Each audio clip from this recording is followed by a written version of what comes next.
Hi, everybody. I don't think we have audio issues at the very beginning of the show for once. But now that I've said that, Shocking. obviously it's going to happen because I love self fulfilling prophecies. And now that I've said it, I've jinxed myself. But welcome to the Nerdcast, guys, and happy Monday. Um, I'm James, as everybody knows, because my dumb face is on this channel pretty much all streams but like one. So Hmm. there's that. Y'all know this person, and that's Mac. Um, Say hi, Hello. Mac. And Hi. then on my other side over here, we have a good friend of the show, Usagi, who you may know from like Move by Wire, but he's allowed us to call him Will. So, Will, tell us a little bit about yourself and tell everybody what you're famous for. Howdy, everybody. I am Will. I am not really famous, I don't think. I'm I'm probably best known for the Move by Wire podcast, which is an in-character Shadowrun podcast, as my street samurai character. I like to just talk about social issues and game issues in a fun, entertainingly, sometimes comedic ways, usually with silly intros. Which is exactly what we're all about up in this piece. So, obviously, I have been reverting back to my high school self because, again, that is another phrase I have not said since my like early 20s, which was back up in this piece. Earlier, I said another phrase that has not been uttered by me in multiple years, which was a blank to the is blank. Um, I okay. Now that makes it sound really bad. Um, You're not a it okay. It was a lot of like I listened to a lot of Snoop Dogg, and I loved his like Izzle, so I created my own like little BS bullshit. Was like this would be a P to the own Izzle or some shit like that. P to the Izzone. That was it. P to the Izzone. Which is something stupid I used to do, and now apparently I'm doing it again because, guys, it has been 16 days since I've interacted with a human being in meat space, except for Chelsea. I am hmm currently socially dying. Because apparently, even though I am a exceptionally large introvert who hates interacting with people and does not like large crowds, I apparently need that social interaction in order to not lose my mind further than I already have. Oh yeah, I'm a social introvert and I'm just losing my goddamn mind. Yeah, it's Like I cannot handle not seeing other people. And I mean like I think I've said multiple times since all of this bullshit started. Um I mean I'm staying at home with my partner and like if I have to be locked in a house with one person for an extended period of time, she is definitely the best person for that to happen with. Because I love her and I love being around her. But like,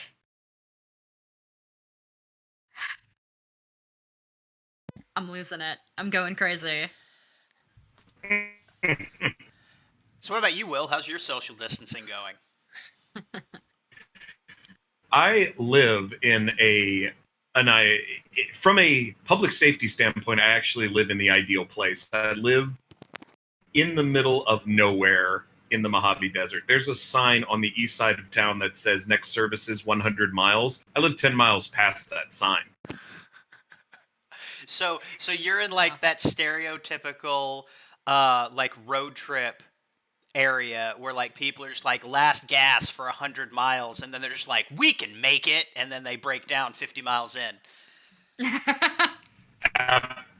Absolutely. In fact, I live more or less in the dead center, the playable area of Fallout New Vegas. I'm 3 hours from Vegas. I am within driving distance of Good Springs, Prim, um, Nipton. I've been to Nipton, the place where they burned all the gamblers alive. on telephone poles, and Spoiler it's alert for how many years old is that game? Yeah. 10, Yeah. 10 years. I don't know. I think Remind me, like 2009. I still need to play that game on stream because I've been saying that I was gonna do it, and I have not done it yet. Um, yeah, this is a pretty good reminder for me to actually get around to that. See, But Honestly, I I am feel very like this is the isolated. time to do it too. I'm sorry, I keep talking over you. Please continue. No, it's fine. It's fine. Yeah. Yeah, I am extremely isolated here already. So this has not actually changed that much of how I live my life, except for the fact that I'm now no longer allowed to do my day job, which is really ticking me off because I love my Yeah. day job. yeah, my so my job, I basically work from home anyway. Um, but Mm. so like most of my stuff is on like the computer, but I still would leave the house like once every 3 or 4 days to go to like a customer site, like do a repair, interact with them, and all that. And I had a weekly game that I used to drive about an hour to go to every single Saturday. So I still had like that Mm. social interaction on a regular basis. But like now, I'm not allowed to go into the office. They have told me that I am a non-essential employee that is part of an essential business, but I am not needed for day-to-day operations. So basically, you stay the fuck there, and we will stay the fuck here. Um, I have roughly gotten, because all the customers that I deal with are all shut down because none of them are medical. Which I work Mm. for a medical gas company, um, and we also sell safety supplies. So it's been a very very busy time for both the medical gas side and for our safety supplies division. But I deal with like logistics and supply chain stuff for Mm. industrial customers, and all of our industrial customers are shut down completely. So I have Wow. dick all to do. And because of that, I might get a phone call once a day, mostly from my boss, just being like, hey, you're still alive, right? Like, you haven't gotten anything. No? All right, cool. Keep hanging out. Um, and I might get like 3 emails. One of which is from our training person giving us our daily sales brief, which is stupid. Um, David, if you're watching this, please stop. I don't need them. I don't sell things. The second email is from maybe a customer being like, "Hey, I have a tech support thing. Can you handle this?" I'm like, "Fuck yeah, I can. I'm on it," and then I'm done in 5 minutes. Yeah. And then the third email is from my boss, who's just like, "How do we continue to make sales during this time? If you have any ideas, let me know." Mm.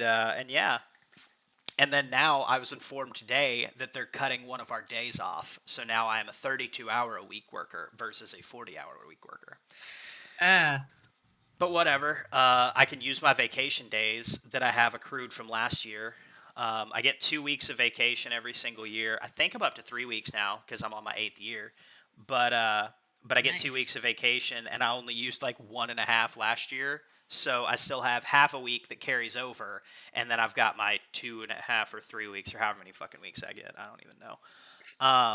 Mm. I get those, so I'm just gonna use my vacation days to continue to get paid a full check every week, which I've been told I'm allowed to do. So, but who knows? Maybe at Gen Con or Origins time, if they still are gonna be happening with all this bullshit happening, I may be out of vacation days, and I might just still come anyway.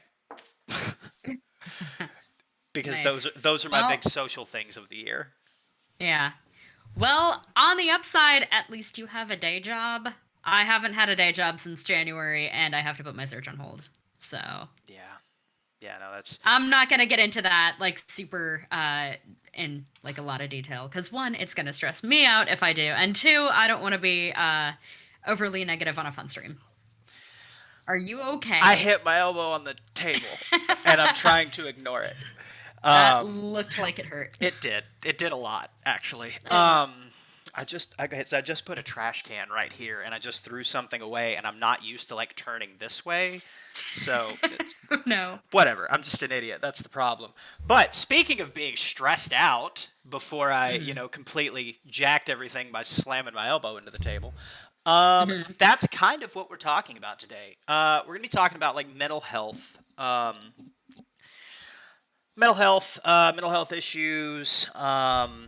Also, how to handle people with mental health issues, PTSD, that sort of thing. Whenever they're in your gaming table, gaming group, or just in your, I was gonna say atmosphere, but that seems like a really weird terminology to use. Vicinity. There we go. In your vicinity, whenever you're doing all of your nerdy shit like cons and such. So one of the big things that I know comes up a lot, especially with myself, is a lot of anxiety, um, and I don't want to say that it's like conflict avoidance because that seems like a good thing, but like one of my biggest issues is the anxiety that I get from conflict avoidance to the point that I will put up with a bunch of shit that I know I shouldn't put up with just because any kind of conflict causes my heart to race, I can't breathe, and my chest gets super tight.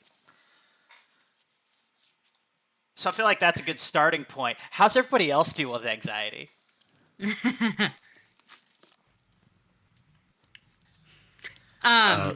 mean, oh, May okay. I? Have at it. Go for it. Sorry. No, you're I was good. just gonna I was just Okay. gonna start talking because you weren't saying anything, but go for it. You're a guest. We want We're to hear all from you. we're all being so polite. Well, We're the avoiding first. conflict. Well, see, I'm about to turn that on its head. Here comes some No, not really. Let's Um, do Oh this. shit. one thing, one thing, one thing that jumped out to me is part of how I've learned to deal with my own anxieties and conflict issues is forcing myself to self-advocate as opposed to getting confrontational, which was another response I used to fall into. But Mhm. for example, one thing James just said, he said how to handle people with mental health issues, disabilities, and anxieties. And it's like, do we need to be handled?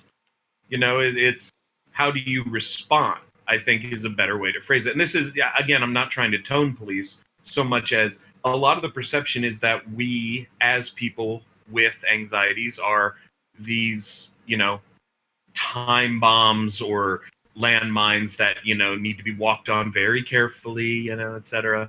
Whereas it's just a case of advocating and educating and pointing out, look, I don't walk into church and start railing about how much I hate this and this about it. All I'm asking is treat me with the same. So learning to self-advocate, learning to explain things has helped me deal with it, and that's led to learning what these anxieties are about, what they're like for other people, and how to incorporate that into a gaming environment, how to be aware that other people have their own life experiences they're bringing into the game, how they've got issues, and knowing I can help them with what I've learned about helping myself, or at least that I'm willing to listen and be there and show them, hey, I'm not going to be quote unquote that guy to you. Everyone knows that guy. That Yeah. has helped me, just knowing I can communicate with others, because there are others out there. We all use gaming as a tool to meet people and help ourselves. Mhm.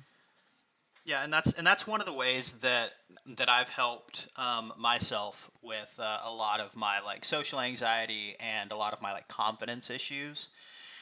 Is I use gaming as a way to play a person who is better than myself in a lot of the ways that I feel I'm deficient. That's part of the reason why, like in Shadowrun, for instance, I usually play a face type character. I play the suave ladies man who always knows the right thing to say and is super cool with like walking up to people he doesn't know and just starting a conversation because the idea of that terrifies the actual me. But over the years, the last God, how long have I been doing this? 8, 9 years that I've been playing role playing games, I have actually become about 40% more confident than I used to be. Just because the old "fake it till you make it" mantra, which I was faking it as as my players, as my characters. So therefore, I used the way that I knew those characters would react as a way to react to situations myself, if that makes sense. That makes complete sense. And that actually sounds really similar to my own experience. Because I basically did the exact same thing. I have also used tabletop RPGs as a way of, I guess, gaining more self confidence. Um, I used to have like horrible social anxiety. Um, I like could not walk into a room of new people and talk to them uh without like completely freaking out. um but after I started gaming, I started realizing that actually, hey, I'm going into all of these new situations and meeting all of these new people and just being completely confident around them. um, which is weird, and I've never done that before. And that has like completely changed like my entire like basically my entire demeanor and personality and everything. Um, it's weird, it's wild, but yeah. Yeah, no, if I would have, I go ahead, buddy. here. No, you're perfectly fine. Go Del- ahead. delays. Gotta I love them. too. I still have social anxiety. I've never ever been able to get rid of it. I've got it under control to a degree, but it's still there. But online role playing games, it wasn't originally tabletop role playing games, but it led to it. Online role playing games allowed me a way to practice socializing people because you want to play an interesting character, you want to have fun conversations and discussions. So I learned new ways to communicate my ideas, how to moderate my worst impulses, how to embrace my better ones, and that led to a way of learning how to talk to people and socializing with that barrier between us. The medium of the computer helped. And later, when I finally got into tabletop groups, the medium of the game as the barrier. Oh, we're not really doing all this. We're playing a game. The medium and the barrier of the game again allowed me to experiment and develop a personality that didn't feel quite so panic ridden all the time. So Hmm. I'm on board with all of that. Yeah, and whenever I say that I've gotten my social anxiety like under, I don't want to say under control because literally I will still be in situations. For instance, at Gen Con these last 2 years that I've gone, I find myself in situations where I will be walking into something knowing full well that I am welcome in these places, and that I know that people want me to be there and want to see me, want to talk to me, and there is still that like niggling voice in the back of my head that is like, "Hey, buddy, you know these people like don't know who you are and hate you, right?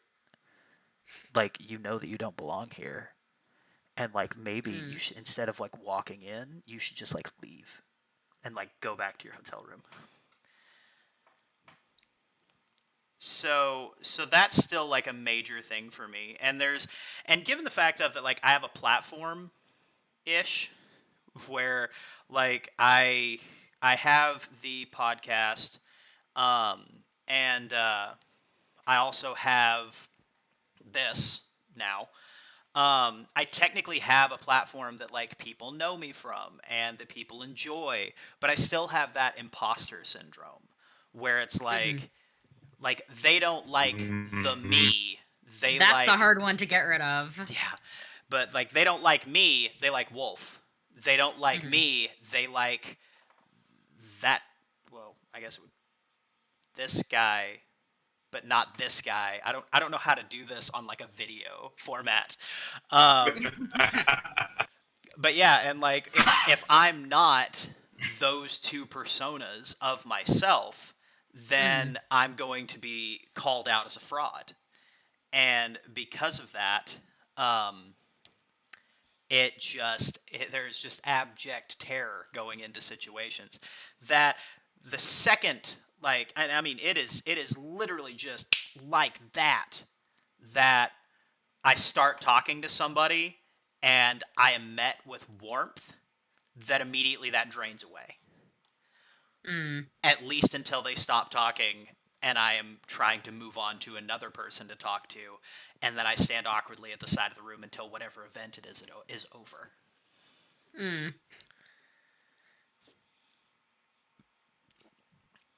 So it's kind of one of those. It's kind of one of those deals. Like I'm not confident, but I play it on. I play a confident person on TV. Mhm. If that makes sense. I think that's an old. Yeah. I think that's an old like trope from like the '80s or the '90s that somebody used to say. Yeah. No, I've heard that in a lot of media. Oh, I'm not X. I just play it on TV or in a podcast in this case. Right. Um, Yeah. yeah, but yeah, that is actually something. Okay, so one thing that actually really helped my imposter syndrome in that in that vein is actually something that Opti said. Um, when like I don't know, we were discussing the whole imposter syndrome thing. I think at Gen Con. But he said something along the lines of like, yeah,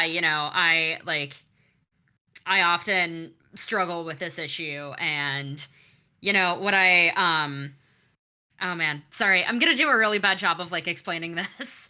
Um cuz I am not uh putting words together correctly in my mind, but like it was something along the lines of like, oh well, why like instead of approaching it from an angle of oh, I'm not actually, I'm not good at what I'm doing, I'm not this, I'm not that, think of it as, oh, I've tricked them into thinking that I'm a good performer or an interesting person or whatever. And you know I know I don't think it's true, but like all these other people do, and it feels pretty good, so I might as well just maintain this illusion uh until it actually becomes true. So um Kind of like what I was saying before, the fake it till you make it type thing. basically, yeah, that's kind of how that feels. Yeah. No. And um what about you, Will? Like, what are some of your experiences in that realm, as it were? In the realm of imposter syndrome, I'm still not 100% convinced y'all aren't about to prank me on this show. Um, well, I Fair. don't like, know oh, look about at this James, idiot. but I would never do that. Mostly because I don't think I'm I creative enough to come up with a good prank. And not just be like super shitty about it, like Yeah. because a good prank is something that everybody can look back on and just be like, man, that was funny. And everything Hmm. that's coming to mind is more of those pranks that you're like, man, I lost a friend that day. Yeah. Hmm. oh, but I when it comes to doing move by wire specifically, specifically, for example, as a gaming outlet. One of the things that led to my social anxiety was, for the first stretch, I've always been kind of a nerd. I like reading, I like video gaming, I You like have tabletop been a gaming. nerd? Oh my Yeah, all my gosh, life. shocking. Oh no. Man, I don't know But if I can talk to you if you're a nerd. I only yeah, hang out with cool people. go lead the cheerleader squad in crushing some brews. Um, That was good. That was good. Got the him. got him. But my personality when I was first growing up, though, was not an introverted nerd. I was actually exuberant and outgoing. I was a very huggy, excitable kid. Mhm. You know, I was the guy who would just run right up to somebody that I hadn't seen in a few days and hug them and be like, "I'm so glad to see you." Oh my god, you sound like me. And my parents, with all the love in the world, with all the best intention of the world, my parents, my family, my teachers, my everybody was like, "Why can't you be more normal? Boys don't do that."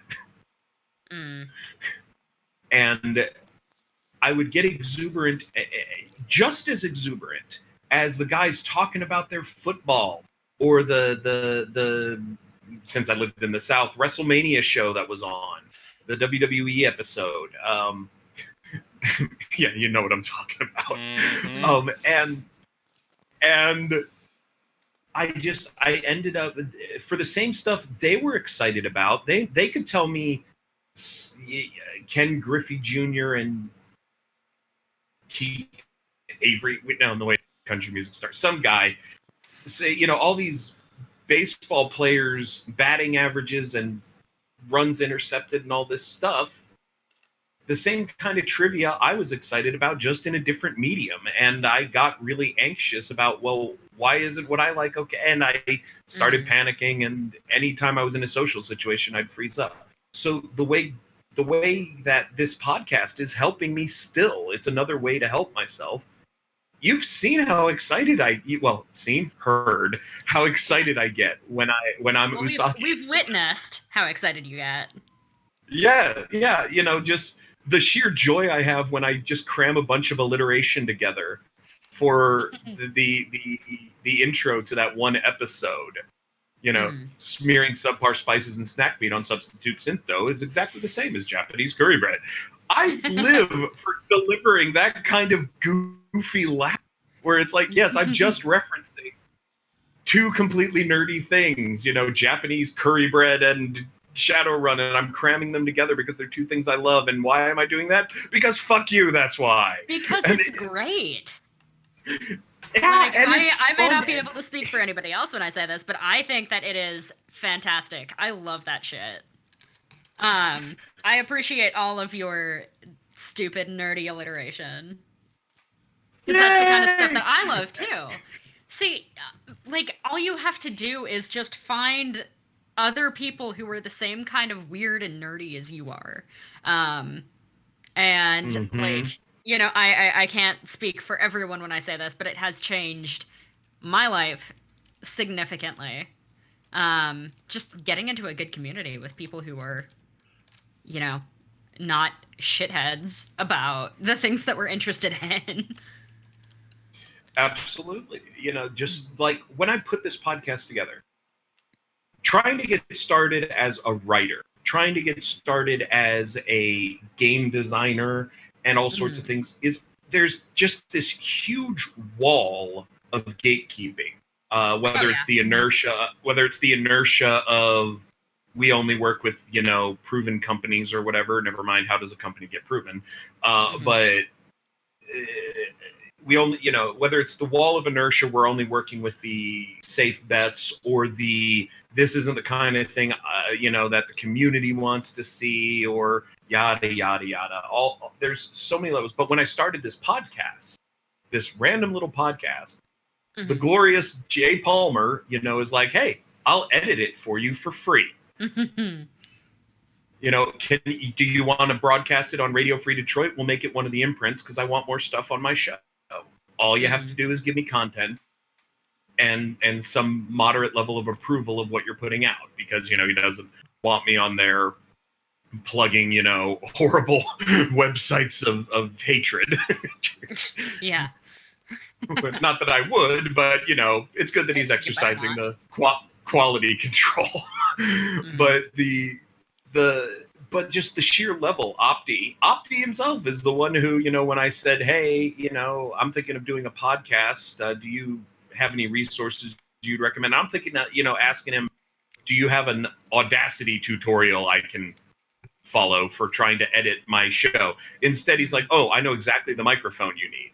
It's the microphone I'm using. It works, and yay! And so just the sheer level of support and the relief that came with, everyone is really excited to see me do this, and has been nothing but encouraged. That's huge. That's big. That's so joyful. Yeah, and honestly, so which I've got to give a shout out to Opti, just because I have heard so many people that have interacted with him that are creatives who have wanted to make something, who he has just given the most excited and undying support for them.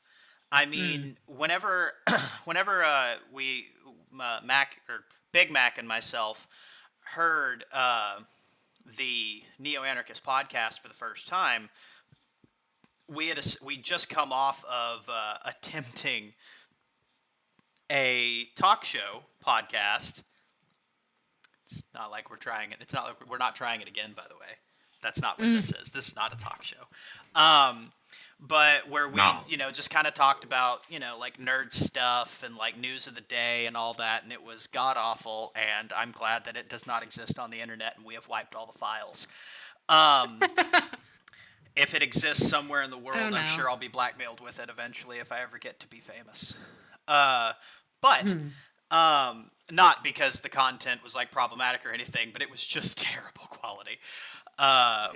We recorded at like my kitchen table with an omnidirectional mic, and it was just sitting in the center of the table, and it was great. It was perfect, and nobody could tell us otherwise with our 3-hour episodes. But good lord, whenever we had approached, and we talked about this last week, whenever we had Opti on Come As You Are, that whenever we met him, which he lives literally like a stone's throw away from my house. If I launch a rock hard enough, I probably could land it in his backyard. And that's no joke. That's not me being over dramatic about it. But we met him at a game store, and we were like, hey, we love your podcast. We think it's great. Like, we're thinking about doing one, and it's kind of like this in character thing and all that. And he looked us dead in the face. He was like, fucking do it. Do it right now, dude. I will pitch it. Like, I will blast it out on my channels. Like, here's the way you need to set it up. Here's like do you want advice on like what to use, what audio equipment, what do you need from me to help you make this a thing? And his excitement carried us through like half of our first season. Because he was just so amped to see other people doing things that they enjoyed. And that's just kind of the personality he's always had. Whenever I brought up doing Riot House to him, he still had that same level of enthusiasm. He was like, "Fucking do it, dude. It sounds great. I love every part of this idea. Do it." And whenever I was having like the imposter syndrome in like December of last year, when I was putting everything together, figuring out like what our social media was going to look like, making the Nerdcast logo that's like right up there, and Chelsea making the Nerdcast logo, figuring out like what our company stuff was going to be. The whole time I'm just like, man, I shouldn't be doing this. Like, people who start companies are like, one, they're popular, and two, they're better at this than I am.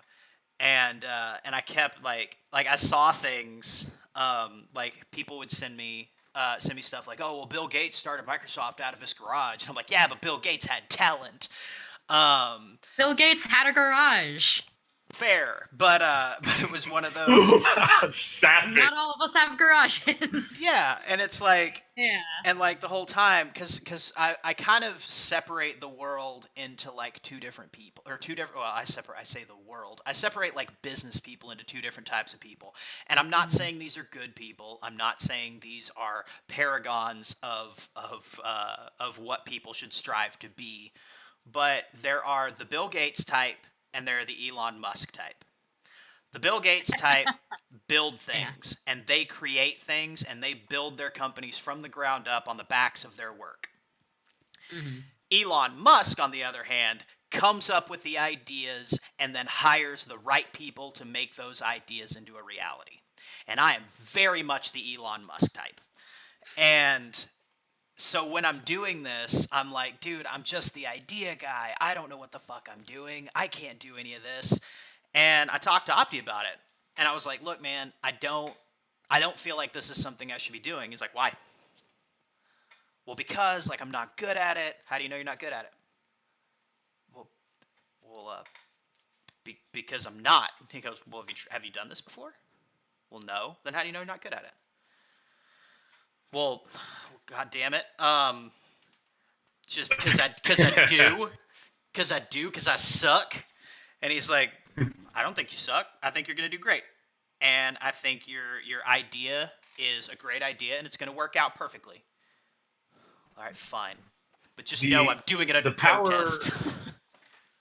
The power that Opti brings to things that I think a lot of people miss this is it's not even necessarily his own talent or support that he lends to things, although those are substantial in and of themselves. It's just that when you bring him a project that you obviously care about, his immediate response is that it's going to happen. He just assumes it's going to work. It's going to happen. Whether it succeeds or not, that's another story, but he assumes you're going to do it. He assumes you can do it. And he's just there on that level. And that is infectious. Enthusiasm. Pours. That's the word I was trying to think of. He's great at making other people feel important and, encouraging others. And, like, that is just absolutely an amazing quality for somebody to have. Opti is also the whole reason that I am even in this community to begin with. NeoA was like the first, the first good Shadowrun podcast that I came across. I listened to a couple of others. I'm not going to name names. There was one that I listened to solely because I couldn't get my Shadowrun fix anywhere else. And, like, it was unlistenable. And yeah, I quit after a while, and then I tried to find other avenues to find, like, other Shadowrun podcasts. And I came across NeoA, and I was like, yeah, this sounds good. I want to learn the history of the Sixth World and everything, because I feel like I can't run Shadowrun without knowing about it. Oh yeah, this is pretty good. The guy who does it isn't, like, racist or otherwise shitty, and that's great. So I eventually started following him on Twitter, and then, like, listening to other podcasts and stuff. And then at some point I saw that he was following me, and I was like, wait a minute, what's going on? How did this happen? I can't believe Opti is following me now. This feels like the Shadowrun podcast equivalent of winning the lottery. But yeah, I mean, after that, like, I don't want to get into detail, mostly because I don't remember all the minor details, but I ended up in the Shadowcasters Discord making a whole bunch of friends, and then getting into podcasting myself. So yeah, wild. But, like, I have basically found, like, a whole other family through this hobby who like I would not have had if it weren't for, you know, people like Opti and Palmer being, you know, cool and encouraging. And part of what makes it such a good family is that protectiveness Oh that yeah. the good people like y'all, like y'all, god damn it, the good people like It's okay. y'all, the good people. We're all Southerners here. We can say y'all. We are. This is a pro y'all space. I've lost a lot of my southern accent just because my dad was We are military a and I moved pro around a y'all lot. community. Pro y'all, it's a really great gender neutral pronoun. It is. But the yeah, but the protectiveness of the community and is part of that. Mm-hmm. The gaming community in general, we're talking about broadly before this became the latest episode of the Opti is Amazing podcast hour. But I literally sent him a text a minute ago, and I was just like, I just want you to know, we're totally riding your optimism dick right now. Like, this whole thing has just turned into how great you are, just so you know. I mean, it is true though. Oh, it's not it is. undeserved. Anyway, I'm sorry. Will, please continue. No, it's fine. It's fine. I'll talk about that man all day. But the part of the reason I think that we're so protective and kind is unfortunately that in general, the gaming community of late, although I think it's always kind of been there, unfortunately, but of late, the gaming community has just gotten so toxic in some places that you're always walking around those social landmines we talked about where, you know, someone, and it's not even, the sad part is it's not even always obvious or intentional. Like there are the horror stories of the people who deliberately include stuff in their games, you know, like the most infamous and horrible game in the world, Fatal. You know, you know, with specific rules for how much worse women are.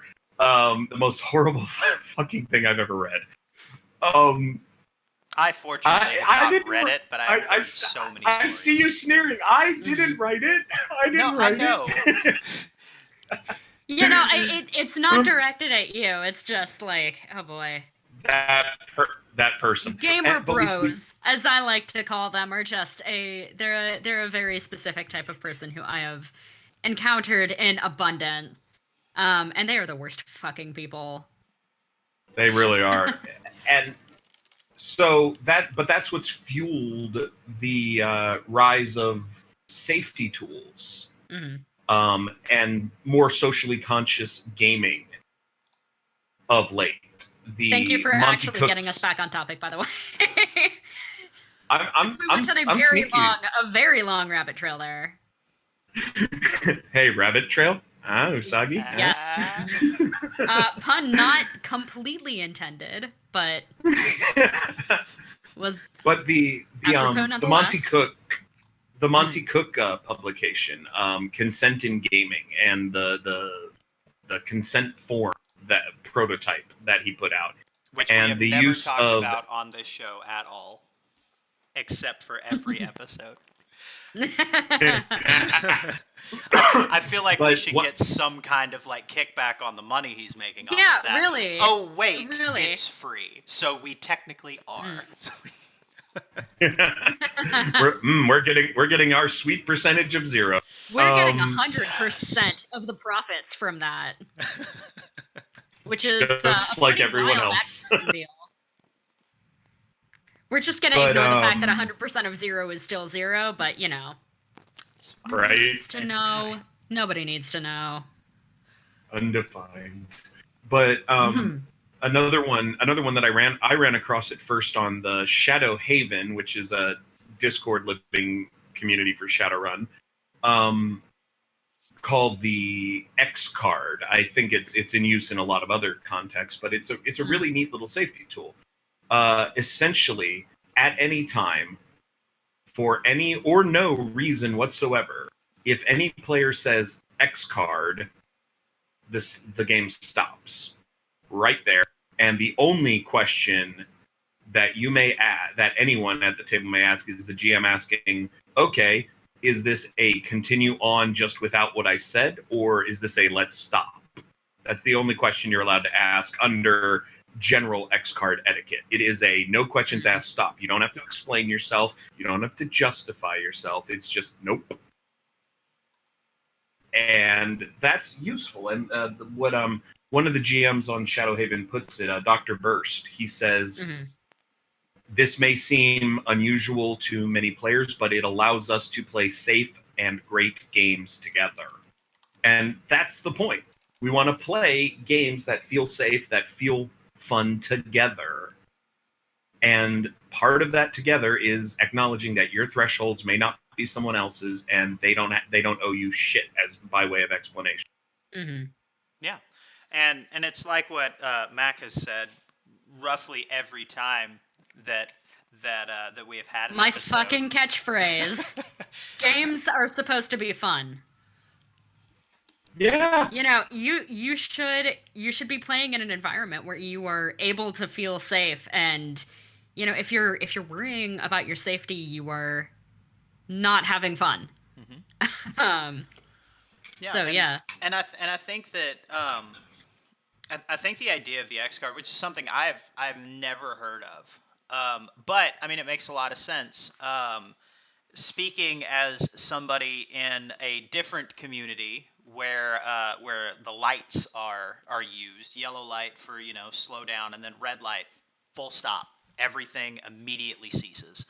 That seems like a very similar to that, where it's basically, this is the red light, this is the X card, everything just needs to be dropped immediately, and maybe a conversation needs to happen, or maybe everyone just needs to pack up their stuff and just go home. Because I feel like it's something that should probably be used at every table. Oh, I wholeheartedly agree. Not even, maybe not necessarily that system. Not that there's anything wrong with that system, but every table has different needs. But in my opinion, there always has to be some kind of safety tool in place in every game. And I agree with the emphasis on every in that part, not simply because every game needs this because general industry standards, but because even games where safety has been an included factor can fall prey to unsafe practices. So that's I don't mean to cut you off, but that's actually a really, really good point to make, where just because you think that everyone at your table might be okay with all of the things that you're saying doesn't necessarily mean that, because you may know most everybody's boundaries at your table, but that doesn't necessarily mean that someday you might not accidentally cross one that even they didn't know they had. For example, I was gaming with a guy. We were probably 4 years down the road, maybe 5. And I brought up a very sensitive topic. That's how we will word this. And we've always been a table of like, comedy knows no bounds. There's nothing that's off the table as long as we know we're joking about it. As long as it's like a joke and we're not meaning it like to hurt anybody, then there is no holds barred. I mean, I used to have this thing where I would look at somebody whenever I very first met them and was like, look, what offends you? So I know where not to go. And everybody at this table is like, nothing offends me. I'm fine. Do your worst. And I'm like, okay, whatever. And I hit this person's line. And they, like I said, I've been gaming this dude for 5 years. and we've never had a problem before this day. And I brought up a joke that was something very sensitive to him that he did not realize was sensitive to him. And we were going on this joke, and I was saying something, a couple of the other people were kind of vamping off of me, and it was becoming like this whole kind of round table of fuckery. And we kind of noticed that this guy wasn't, we'll call him Bob for the sake of the conversation. We noticed that Bob wasn't really participating, but that wasn't entirely uncommon. Sometimes people would get distracted by their phones, computers, whatever. And then finally he was just like, hey guys, can we stop? Can we not do this? Because I didn't realize this, but this is a really sensitive subject for me. And then he went on into a story about why it was a sensitive subject, and we all felt like assholes. But then we learned at that point in time that's where the line is, and we should never cross that again because we hurt this person. We caused this person to have one of the most horrible memories that they have had in their life, and we caused that to come back up to the surface for them. And and honestly, if I'm being frank, we don't really game with that guy anymore. And I don't think it was because of that specifically, but I feel like that was the starting point. That was where the shift kind of happened, where it was kind of, there was that separation between the group and this guy. And I'm still friends with the guy. I still talk to him on a semi-regular basis. Not as much as I should, but I'm a shit person at keeping in contact with people in general. Not for I don't like these people, but just because of who I am as a person. Um, but it's one of those, you may not realize what could possibly hurt somebody at your table. And that's where I think the X card comes in really, really, it sounds like a really great idea, where it's just all of a sudden, and it also makes it to where you don't have to relive that moment. Because with this friend, with Bob, we had that situation, and he felt the need to explain it. He felt the need to tell us why it was a problem. And at the time, I wasn't as, what's the word? Culturally sensitive, I guess. I wasn't as sensitive as I am now to those sorts of things. So I didn't just basically tell him, hey, you don't have to tell us. If this is a thing for you, you don't have to say anything. But instead, we were just like, okay, we won't do it. Sure. Is everything cool? Which kind of led him down the path of okay, cool. I'll tell you about one of the worst days of my life. Absolutely. Yeah. And I still feel bad about it to this day. Wow. And he, sometimes you have to have the conversation just because you at least need to clarify where the line is so you don't do it again. Yeah.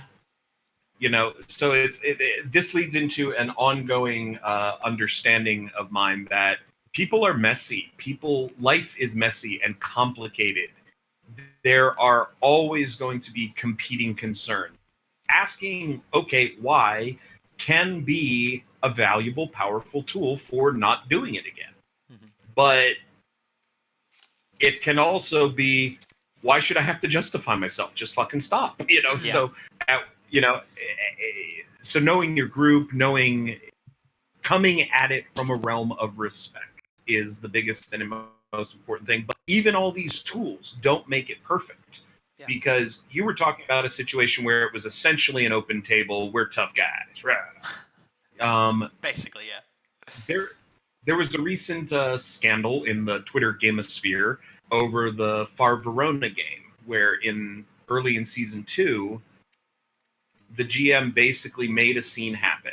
I'm not going to do specifics so that I don't upset people, where the GM obviously felt that things were fine and let's go on, etc. But if you were watching it, the party looked really kind of like, is this, what the heck? And that GM talks about safety tools and knowing your table and being making sure everyone is comfortable all the time. It has been a key part of their discussions for ages, making sure they have a good, safe, and they still did something that led to the party saying we don't feel safe gaming with this person anymore. Okay. The whole cast was stopped in the middle of early season 2. So it's not a even all the best goodwill, all the best will in the world, all the best tools in the world don't prevent these sort of things from happening. But not using them makes it worse. Mm-hmm. And I don't have the answer. I'm not, I'm some barely employed college dropout schmuck who just happens to like playing a character. I'm not a genius. I don't know what the answer is. I can't tell you, but I can tell you people are complicated, and this whole situation is complicated, and pretending it isn't is the key cause of a lot of our distress. The other cause is that there are a lot of shithead hobby. Oh yeah. And it's our hobby, not theirs. Fuck them. Mm-hmm. Yeah. Sorry, I'm currently responding to somebody that I haven't seen in a while. So, which actually I'll just respond to it. I'll respond to it live because there's a break in conversation. It's great to see you, Jordy. I'm super glad that you're here, man, and I really hope that you are doing well. And it's our pleasure. It's our pleasure, buddy. It really is.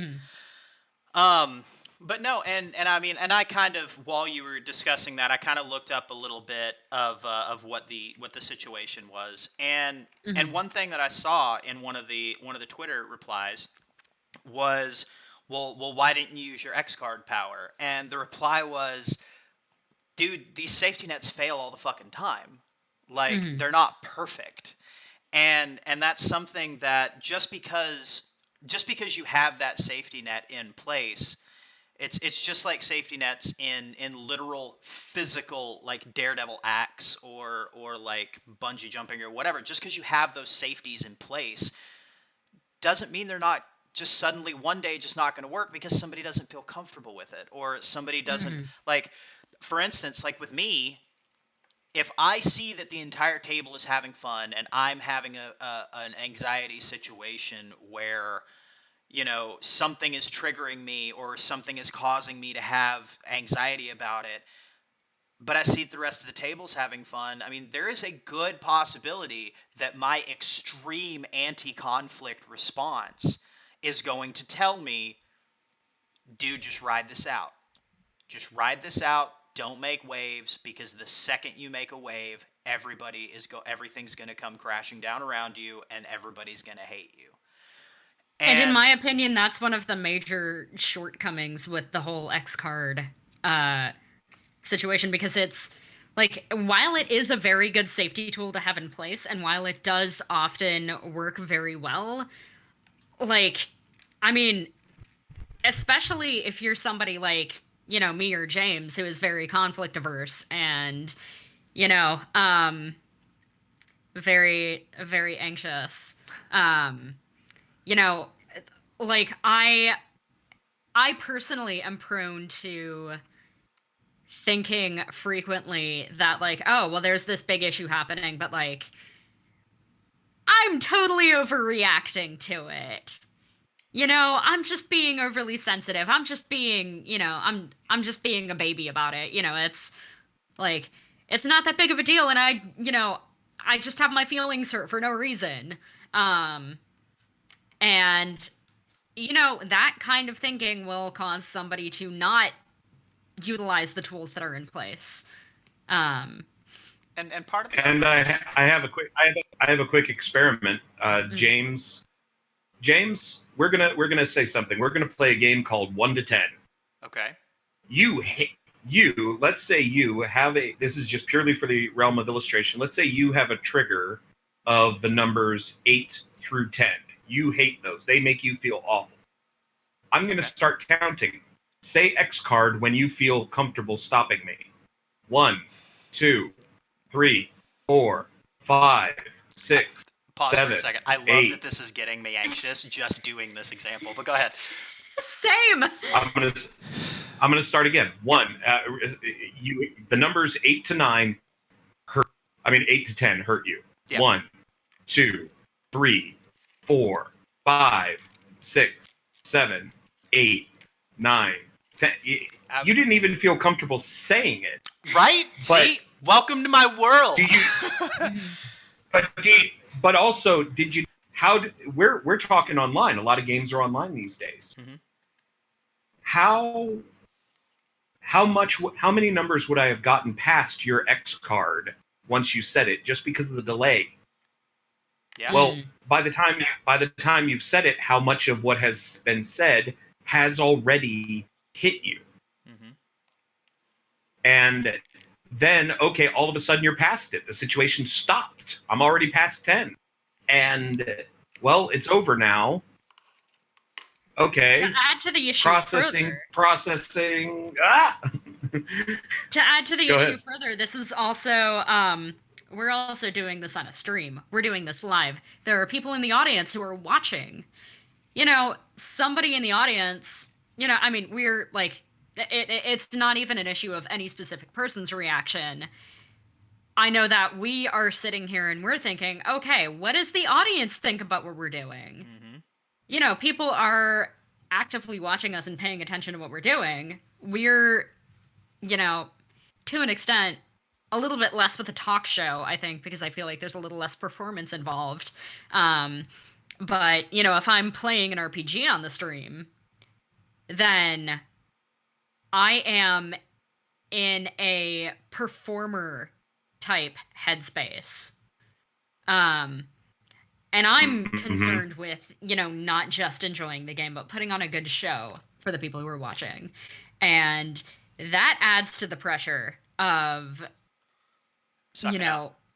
yeah, somebody not wanting to stop the, to stop the whole performance just because they feel uncomfortable and, may or may not be overreacting.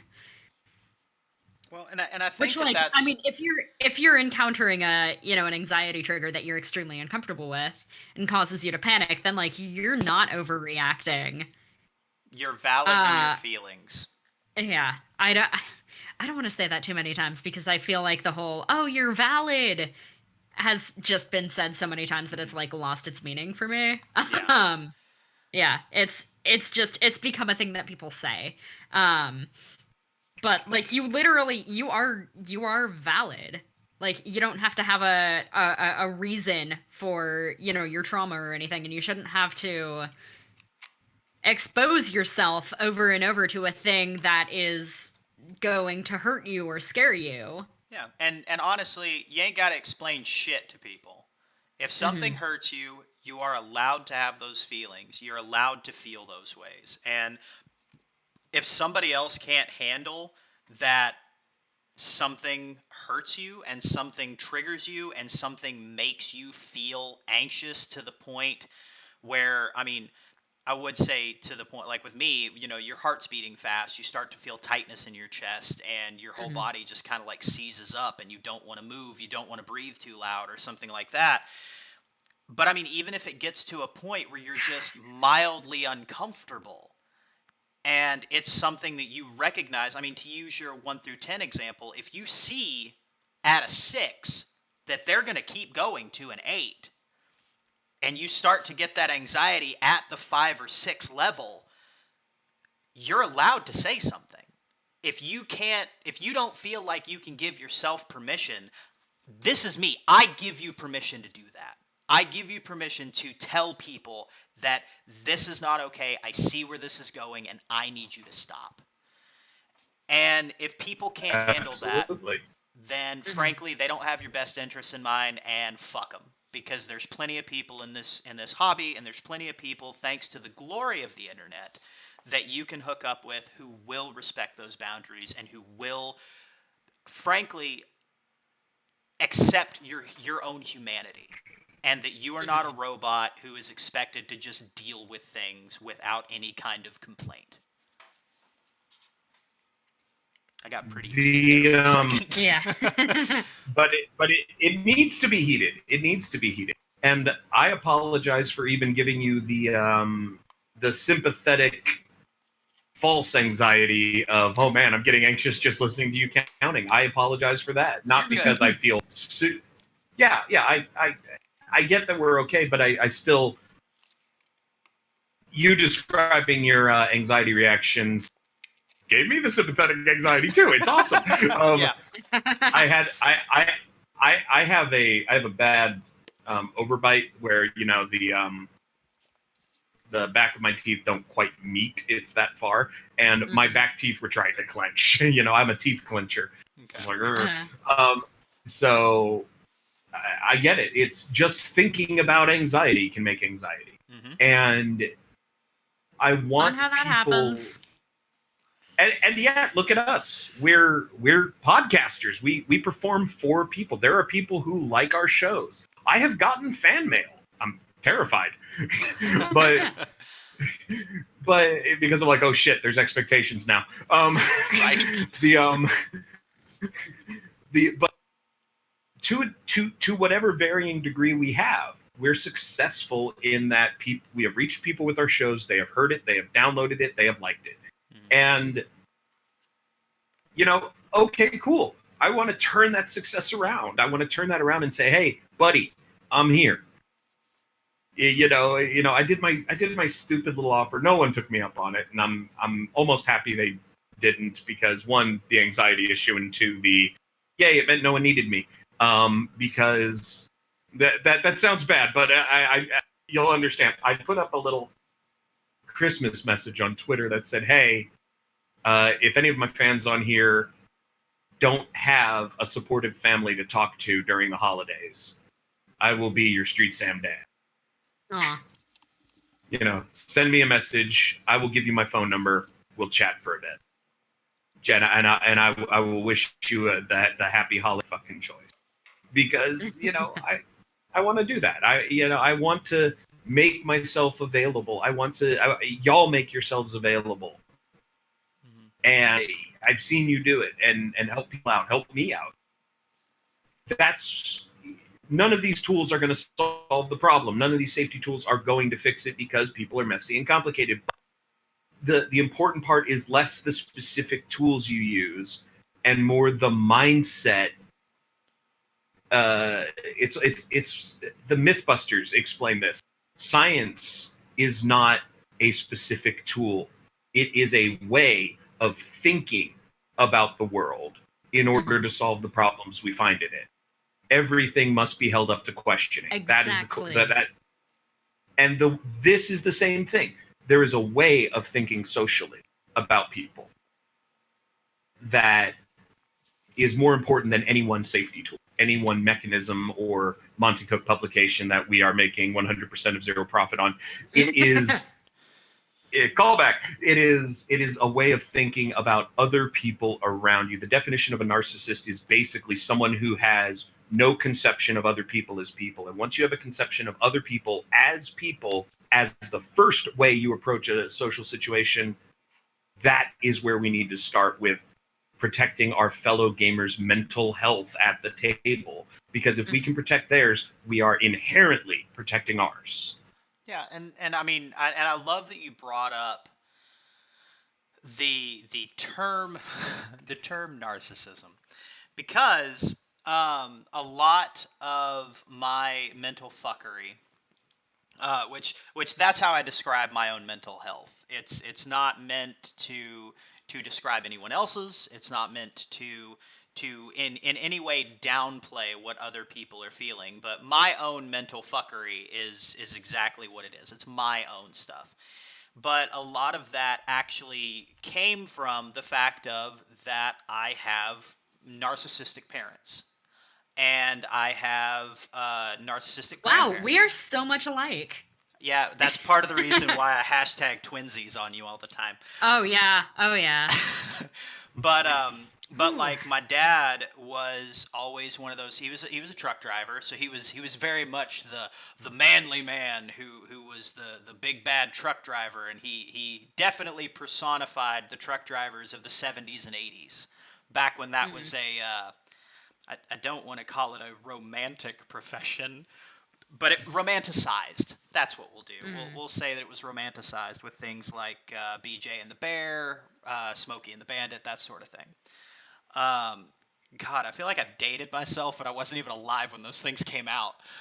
But regardless, so he was always one of those people that was very much my feelings matter more than yours, and he actually told a 6 or 7 year old kid, um, look, man, I know that because it's like what you said, Will. That like I was a very touchy feely kid. I was all about hugs. I was all about like affection, kisses, hugs. Just like randomly like just kind of like touching people, just having physical connections with people. I said I love you at about like 50 fucking times a day to just assorted people in my family. And I Mm. noticed it always made my family very uncomfortable to hear. Mm. And as a 6 year old, if you're noticing you're making your family uncomfortable, they're making it very obvious. Um, but I remember specifically, I was at my grandmother's house where I grew up. I was standing in the driveway. I think I was crying because my dad was leaving. He was going on another run. He was going to be gone for like 2 weeks, and I gave him a hug, and I had told him I love you in the house, and then I told him I love you again as we were like walking through the garage, and then right before he was about to get into his truck, I gave him a hug, I gave him a kiss, and Mm. I told him that I loved him again, and he like stopped, and he was like, "Look, man, I get that you love me. That's great. I love you too. You're a great kid. You're a great son, and I'm super happy that I'm super happy you're here. That's why I fought your mom tooth and nail to like keep you in the divorce. But you got to Jesus. understand that like when you say I love you as much as you do, that's not something that I do. Like that's not something that's really like what our family does. So Mm. you got to understand that there's going to be reactions to that that's probably not going to be what you're wanting. Now, bear in mind, I am putting this a lot more mildly than my father did. Mostly because, Oh one, well. I don't remember exactly what he said, and two, I probably don't want to remember exactly what he said because Mm. sometimes mental blocks are better. Um, Yeah, I but think that was not to get too deep into anything, but I think that's probably the case with my childhood as well. yeah. Fun. But yeah, he straight up told me he was like, you need to cut back on that. You need to cut Mm. back on the affection. You need to cut back on the I love yous. That's something you need to dial it back. Like you're at a 12, I need you at like a 6. And because of that, now even today, and I've grown past a lot of it because I've always had this mentality of you're a product of your raising until you're done being raised. And once you are and a lot of that comes from like racism and like sexism and like transphobia and bullshit like that is because I hate Mm. that fucking tired excuse of, oh, I was just raised like this is how I've always been. Motherfucker, you can change. Like Yeah, you're now you're an adult. responsible for your own bullshit at this point. Hmm. And I've grown past a lot of this to the point where like I can feel comfortable like telling people how I feel about them. I can feel comfortable like walking up to somebody and just be like, "Hey, you're a super important person to me. Is it cool if I give you a hug?" And like all of that kind of shit. But it's taken a lot, and there are still times to this day where I will sit there and I will have like a heart to heart with somebody and just be like, am I showing too much right now? Am I being too affectionate? Am I being annoying to this person? Am I making them feel Mm. uncomfortable with the fact of that I am showing them how much I care? Is this something I'm supposed to do? And then I get into that fucking loop of just like Uh, just going down that spiral of like, is this something that I should be doing? This isn't something I should be doing. Holy fuck, why did I do this? God, I should just fucking leave because I've done this and now they hate me. No. There's actually a poem that's appropriate to all this. It's Go both on. appropriate and inappropriate to it. It's "This Be the Verse" by Philip Larkin. They fuck you up, your mom and dad. They may not mean to, but they do. They fill you with the faults they had and add some extra just for you. Fucking word, son. Yeah, Like, no that- shit. Yep. Should have But that fucking here's tattooed the on other my thing. body. It goes on for two more verses, but here's the thing. I agree with it so much at the front. The first two verses I agree with, because the second verse goes, "But they were fucked up in their turn by fools in old-style hats and coats, who half the time were soppy stern and half at one another's throats." So, yeah, generational. But I disagree so much with the final verse, because this is where I want to say, nope, not me. Because it says, "Man hands on misery to man, it deepens like the coastal shelf. Get out as early as you can and don't have any kids yourself." Fuck that. I have a lot of kids. I have all my Twitter kids and all the people I care about and am concerned about. And I am going to make sure I'm going to make sure that I am there to help them with their fucked upness and my fucked upness and everything.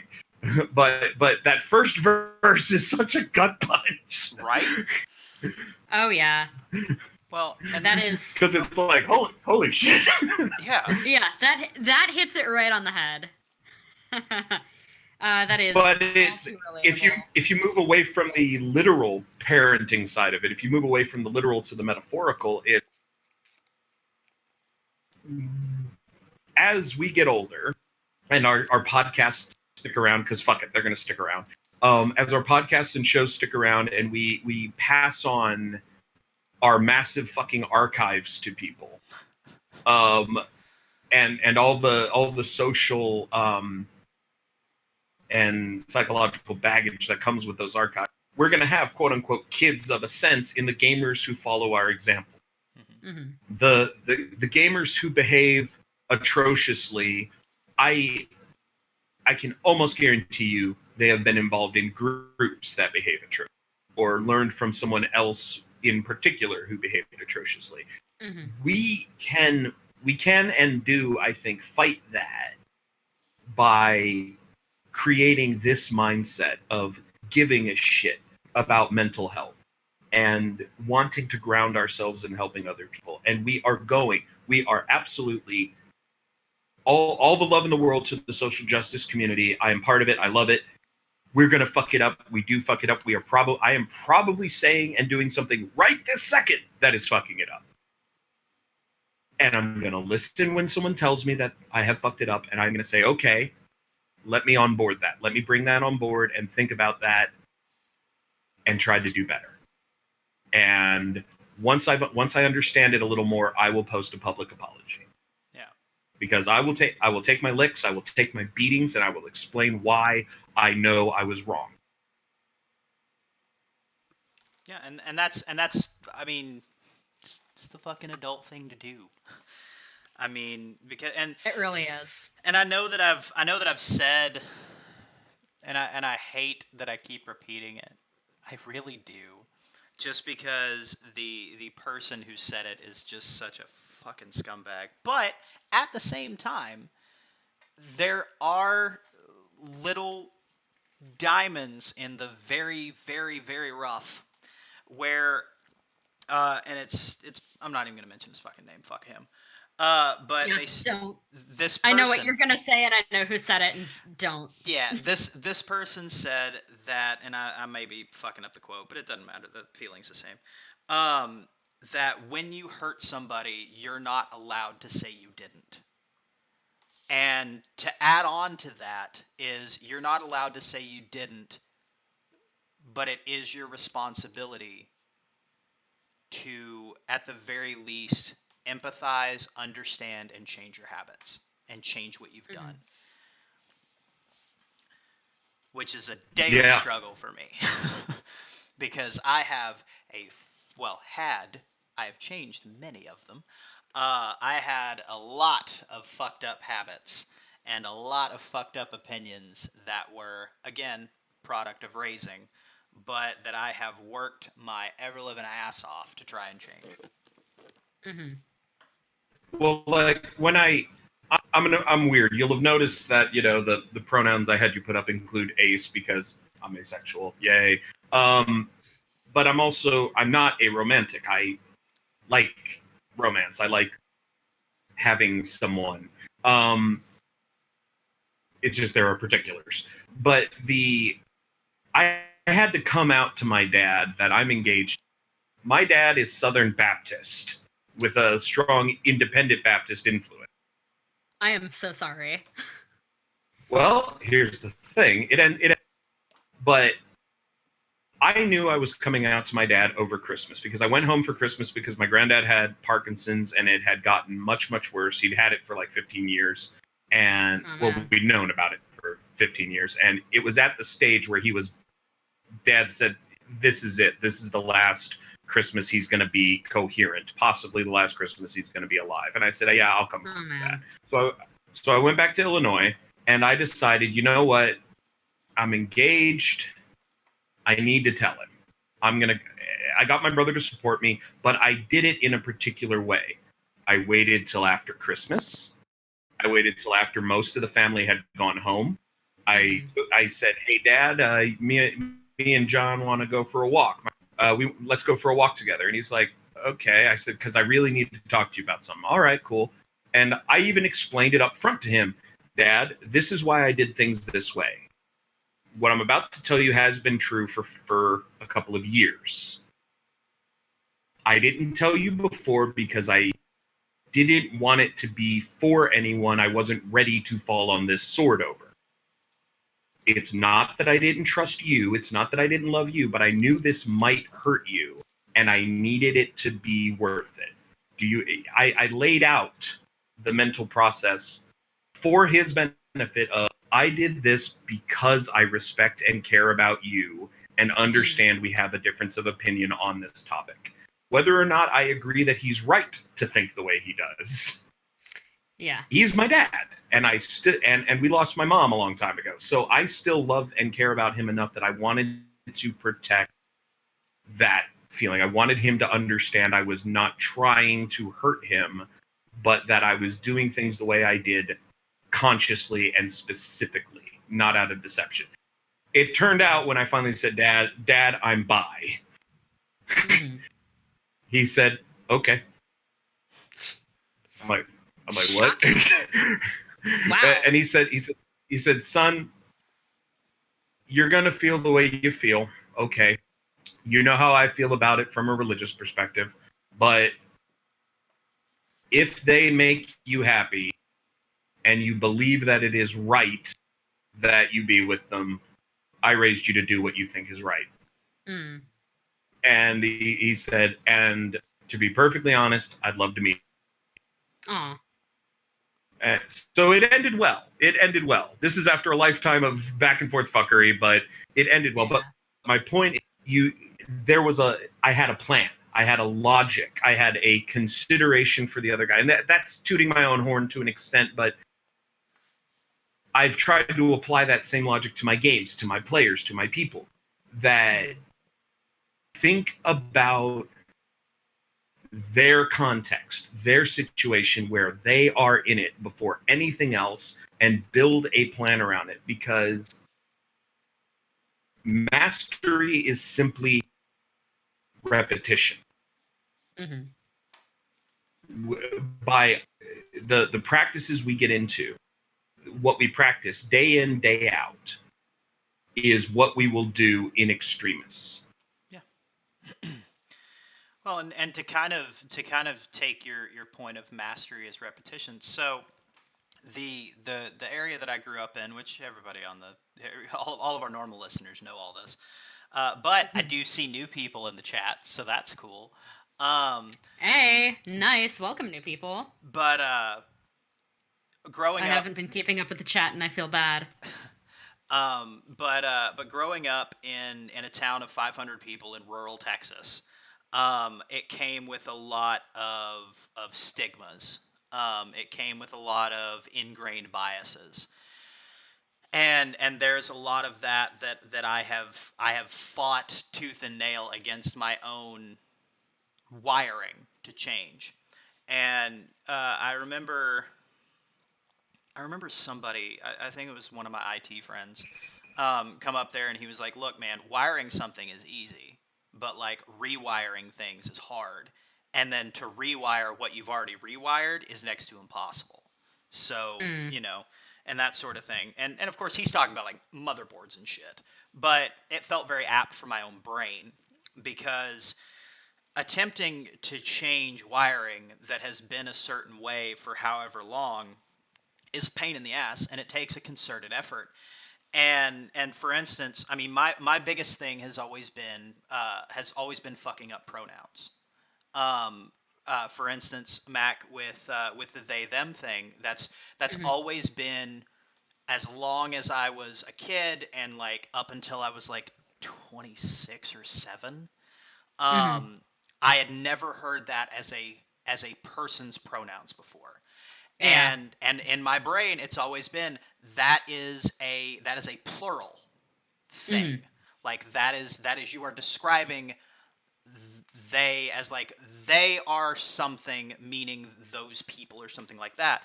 And Mhm. I had a really really hard Mm-hmm. time like getting that into my brain. And I feel like I've gotten pretty good at it now, but like Yeah. I still slip up on occasion. Uh-huh. And it's one of I will those. say, I will say regarding me and my pronouns, don't worry about it too much because I fuck up my own pronouns. Well, for And, me, it's also really good and also practice. yeah, but also I'm fine with uh she her. So like um honestly, I am the best person to practice they them pronouns with because if you slip up and you call me she her, it's not going to be a big deal. I'm not going to, get super upset and feel like my entire identity has been invalidated. Um but I mean if it happens it happens, it's fine. Hmm. Um but Well, and yeah.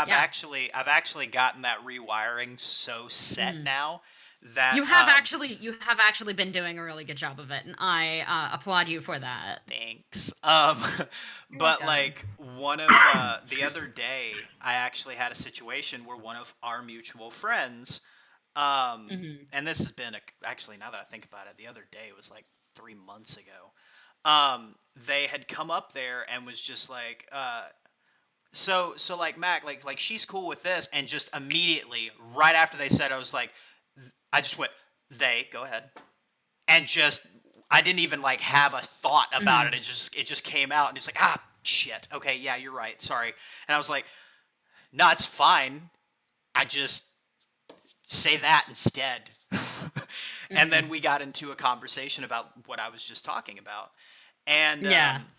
it was one of those. It's just become just like a rapid fire thing where it's just like make the correction, move on, make the correction, Hmm. move on, And and honestly, that's the best way to do it. Like people, if you fuck up somebody's pronouns, please don't make a huge deal out of it. As one of the most frustrating things that somebody with they them pronouns or like any trans person can deal with. Um, the whole like, oh, I'm such a terrible person. I called you she, her when you use they, them. Oh, I'm the worst. It's just like, dude, I don't have the energy to deal with this. yeah. Just say it the right way. Keep going. It's not a big Yeah, deal. the You don't have to beat yourself up. I don't want to listen to you beat yourself up. because it's making it about them, Hmm. Hmm. Oh yeah, and that is exactly it. That is exactly it. I mean, yes, they're apologizing instead, but I mean, honestly, the whole thing would be, you know, so she said da da da da da, and then Hmm. you've shown you've made the effort, you've shown you give enough of a shit to make the effort, Hmm. and then continue the conversation. Whereas this whole self-flagellating, debasing yourself kind of deal, it's like now you're inviting the person who you've allegedly offended to comfort you. Yeah. Yeah. Hmm. And it's just like, I don't think you understand how And emotional I don't want labor to do works that. yet. It wasn't my mistake. Like, Why should I have to I don't have to comfort do you for that. your fuck up? I know. Like your fuck up that invalidates me. Like, Mm-hmm. but yeah, and that's kind of, and the bad part about it is like it's become, it used to be a thing for me that like I felt the need to like walk on eggshells around anybody in the LGBT community because I was just so fucking petrified of saying the wrong thing and then being crucified for it. And Yeah. then like as I've met more people in the LGBT community, which I'm sorry I'm not putting as I should say LGBT plus I guess is the proper Mm-hmm. moniker. But I mean hell that situation right there that would have fucked me up like 5 years ago. But it's one of those that like now as I've interacted with more people and I've learned that it's like look man just if you fuck up, you fuck up. Just fix it. Just don't Mm-hmm. make a huge deal out of it. Just correct the mistake, readjust your path, and we're good. Because Yeah. once, like you said, once you, like you said, Wills, once you start doing the self-flagellation and you start like telling people how just shit of a person you are because oh I fucked up this and I'm sure that I made you feel this way and all that, and it's like man, you don't have to apologize that much Mm-hmm. unless they have the reaction that is as large as yours as you're Yeah. making this to be. Mm-hmm. Like, Proportionality. Yeah. exactly.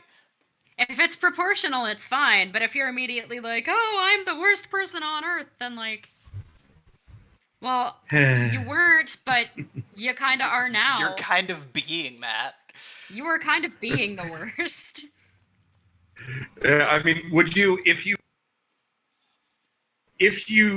injured the equivalent would be if you've bumped into someone and they fall and scrape their knee.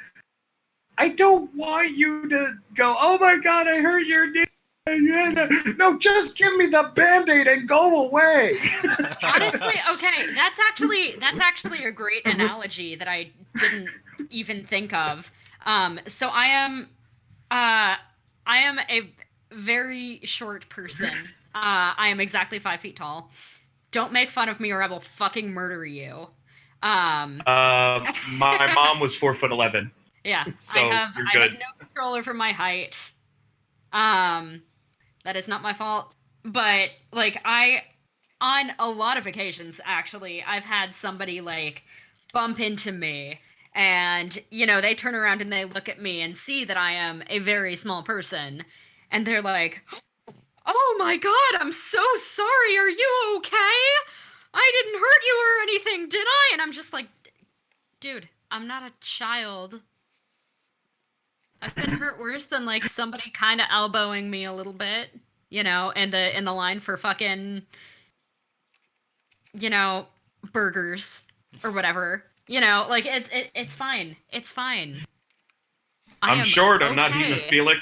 Don't make a scene. Yeah, Don't because make a scene about it. Now I'm just embarrassed and uncomfortable and freaked out. And honestly, that is a worse feeling than, oops, I kind of elbowed you a little bit. yeah, Like, and that's like Uh, I mean yeah, but when you it's it's bump the into it's the somebody, proportionality. yeah, it's like I mean, and it's also one of those things too. If you bump into somebody that's like and I don't mean any kind of disrespect when I say it like this, but if you bump into somebody that's proportional to you, are you going to have that same reaction with them? Like if they bumped into me, are they going to have the Hmm. same reaction? Oh my god, I'm so sorry. Are you okay? No, they're not. So like just fucking Yeah, treat everybody like they're fucking people because I know. God forbid Really. they are. I know it's a Hmm. crazy concept, but but yeah, it's just like whenever I hear stuff like that, it annoys the ever living shit out of me. Hmm. Oh yeah. yeah, I mean, it's in it. I don't want to say it's worse than the outright discrimination because it's not, but it is. It is You know, a it's as a bi- it's as a bi guy. interesting. I'm sorry, I'm not gonna cut you off. I'll just hold my thought. I need to stop I'm interrupting sorry. people. No, no. I need to stop rambling, but I'll be fast. No, you're fine. As a It's okay. as a bi as a bi guy, I was part of I was a part of a GSA type group, and I revealed, I came out as bi to the group, and I literally had this one lesbian girl tell me that, say to the group that she wanted me to go because she felt I was not part of a safe space. And why? Well, because bi people are inherently untrustworthy, is what it essentially boiled down to. The fuck?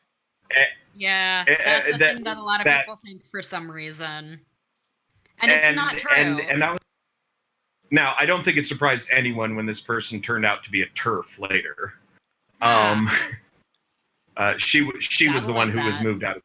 She was the one moved out of the group for constantly harassing the two of us that were bi in the group, and constantly arguing on us. But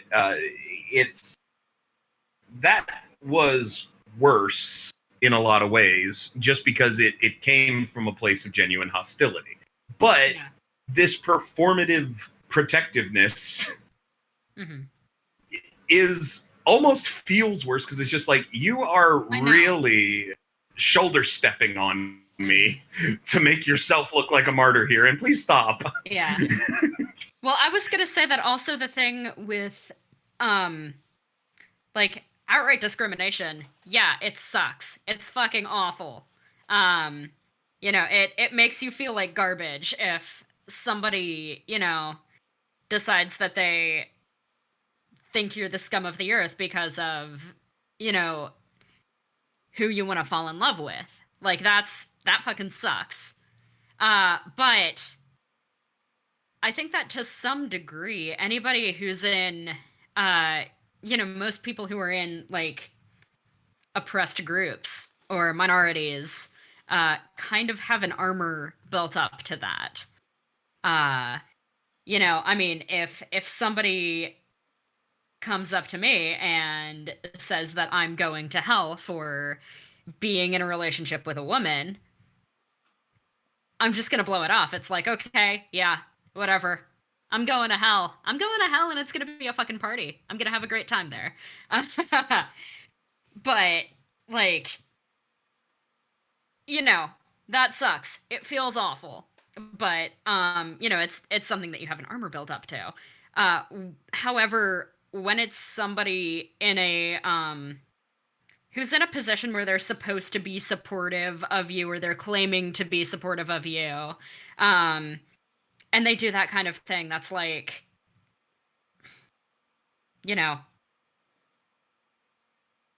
like a, oh man. Performative protectionism.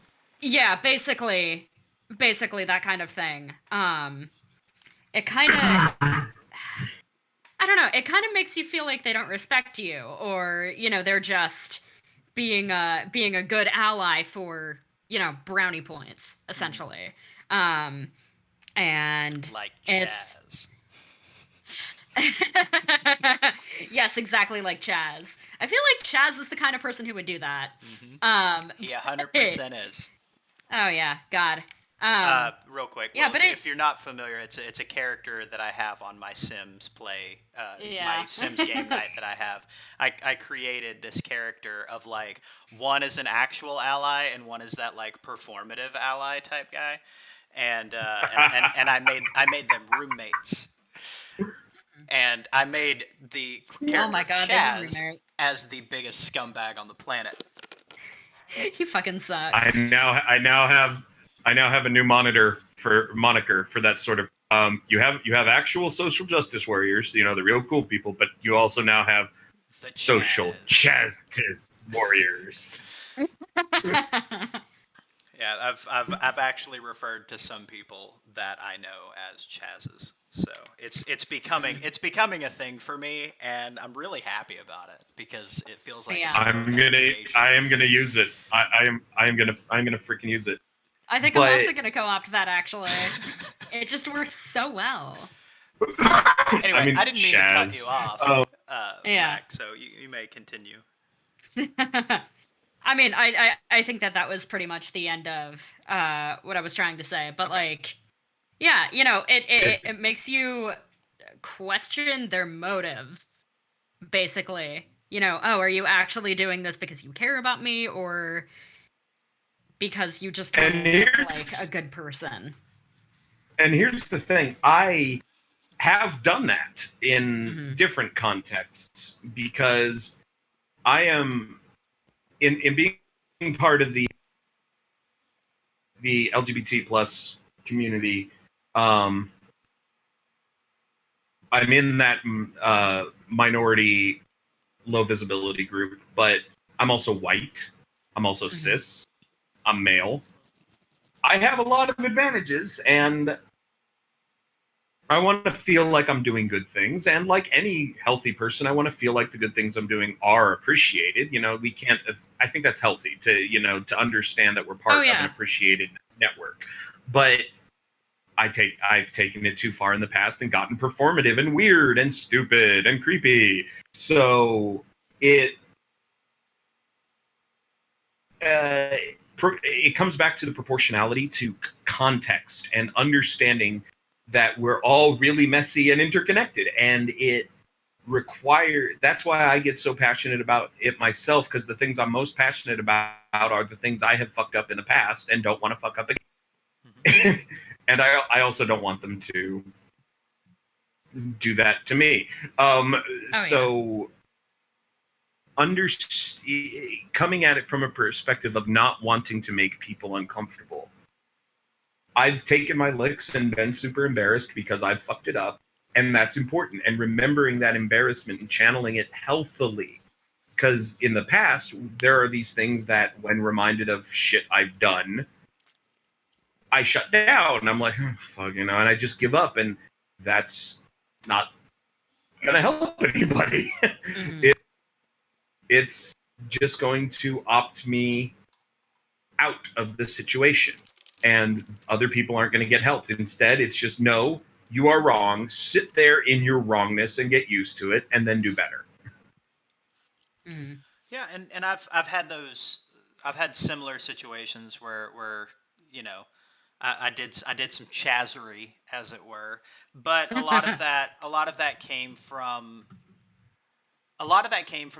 my own personal biases that I held at the time, where it's like the marginalized community that I am going to bat for super fucking hard and making this giant deal out of it doesn't need that as hard as I was Hmm. going. Like, yeah, be an ally, be supportive, but like, don't make a giant show to tell everybody that you're being supportive. Don't Like, make it about you, because exactly. it's not about you. Yeah, exactly. And it's one of those situations where by doing what I was doing, I was making it about me. And Hmm. I was being like, look at how great I am because I'm doing the ally thing. And since I have learned that it's more harm than good that you're doing, because you're making yourself into the focus Hmm. by trying Yeah, to bring that is. focus. Yeah. Honestly, I steer way fucking clear of anybody who loudly and proudly proclaims themselves to be an ally. Uh, just because so many of those people just are incapable of not making it about them. Mhm. You know, I like, and I get that there are probably people in the world who are like, yeah, I have, you know, gay friends or gay children or whatever, and like, I support them. I want to show that I'm an ally because I care about them and I want that to be visible, and like, that's fine, that's great. But when you want to be the sole focus, l- don't. Just don't. Yeah, it's, Just I don't know stop. if It it I don't know if this I'm using the term, but it's basically like co-opting it, right? Is that the right term? Yep, Kinda, yeah. yep. It ties into a quirk of language. Interestingly, this is where linguistic training is going to come in. You have active and passive verbs. Mm-hmm. And the difference would be, what is the difference between this man was shot by a cop and cops shot this man? Mm-hmm. There is a subtle psychological difference you feel. In the first one, we know the cops did. In both of them, we understand where the gun, but where are you putting the emphasis? Mm-hmm. Mm-hmm. Who is the subject of this conversation? And passive verb phrases are always considered kind of weak, and don't make your allyship into this passive verb situation. Don't make it about where the person you're actually allying with is just there to be your backstory. So make your ally language stronger by making it about them, and let them speak. Let the ally who is most contextual to the situation speak and do the thing. Mm-hmm. And make your support of that strong rather than make it known. Yeah. I like that. I like that a lot. Make it strong, Mm-hmm. not no. That's nice. I have to write that down. That was really good. Mm-hmm. You're taking my Chaz. I'm gonna be taking that quote. I appreciate it. Yeah.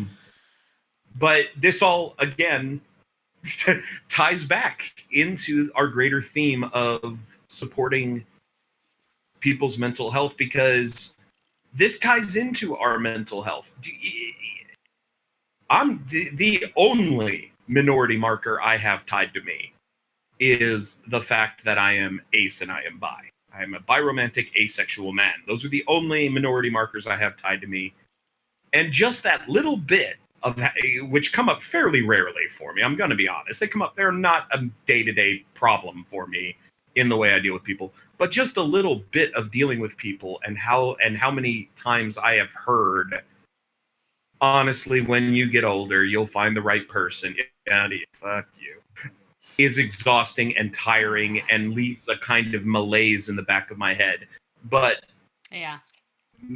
Mac, they have a greater number of these tags, these hashtags that apply and they have to worry about, and whatnot, and a black trans woman. The constant of how long of how much of their day and their mental processing bandwidth is devoted to this must be exhausting. Oh, yeah. So if at the table we can provide even 30 goddamn minutes where it's not something they have to be worrying about as much. It's not even that they don't have to worry about it, but we can help them not have to worry about it as much. Mm-hmm. That is worth doing. That is a worthy pursuit that all good gamers should be involved in. Mm-hmm.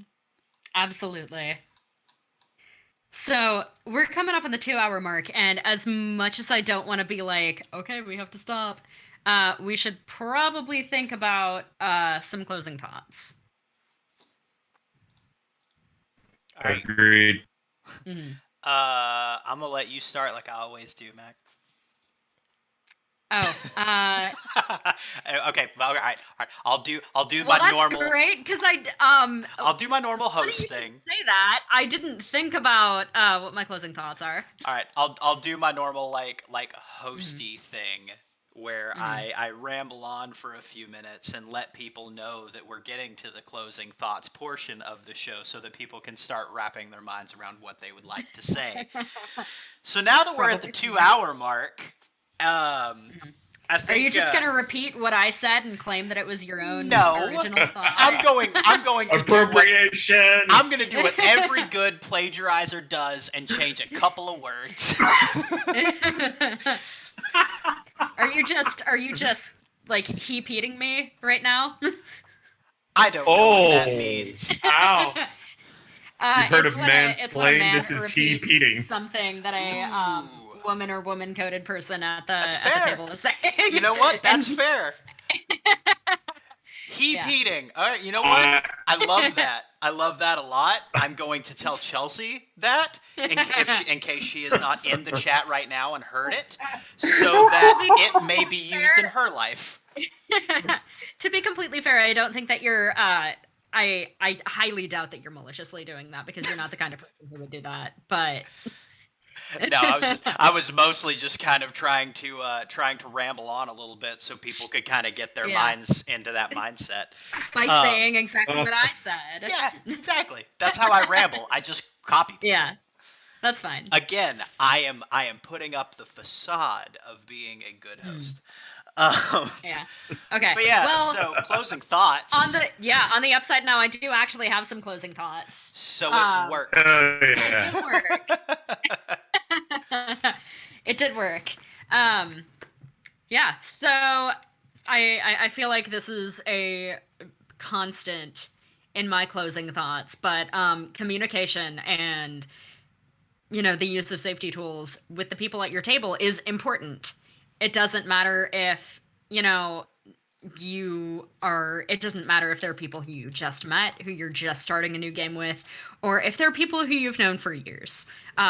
Know their limits, know what is and is not okay, know what they want to do in games so that you can bring that into your narrative. But always, always, always know people's limits and respect those limits. What about you, Will?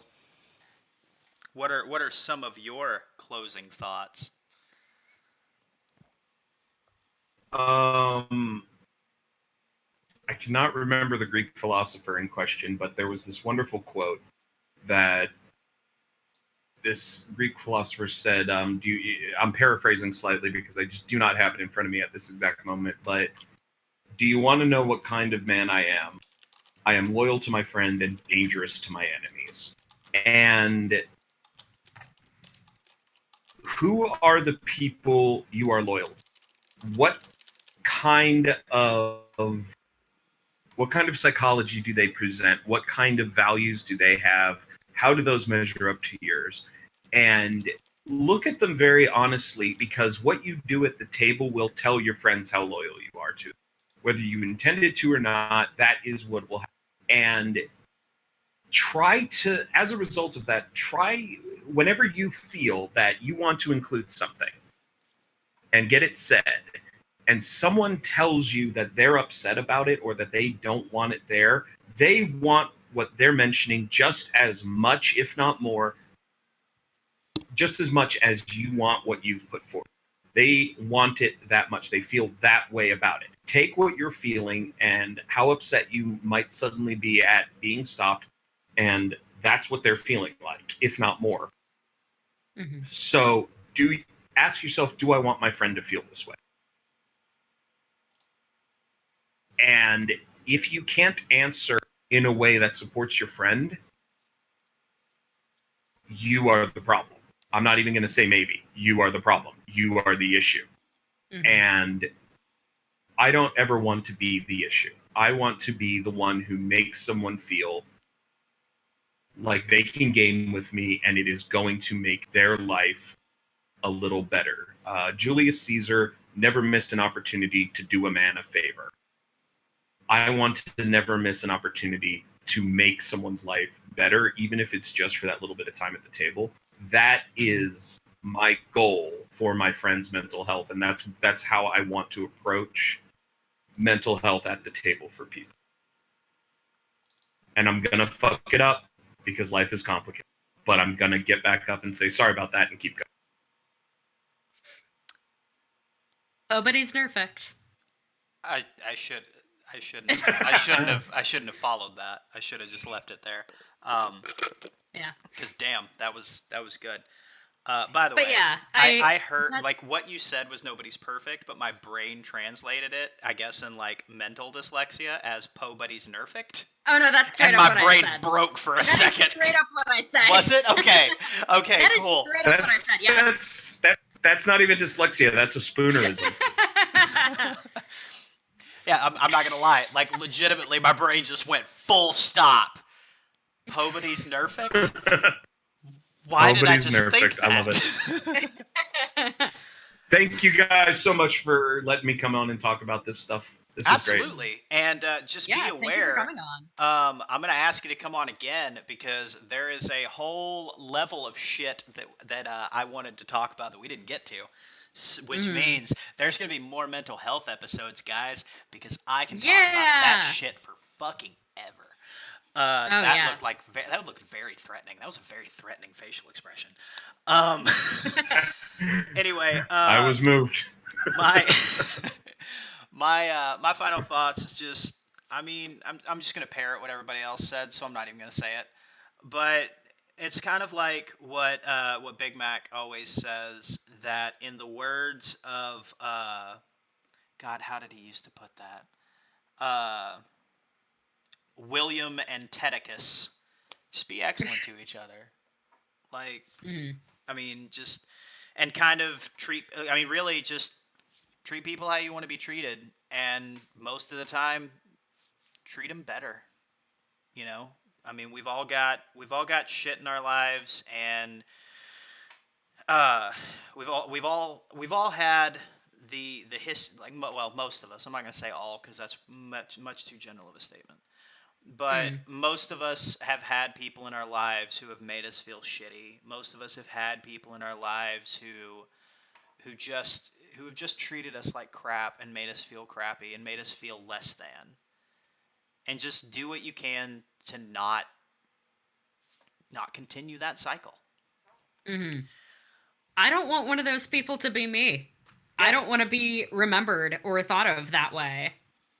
And I mean, I know that there are some people who think of me in that light, and like well, say in my very biased opinion that they think of me that way unfairly, but I don't want to make anybody feel like that. Yeah.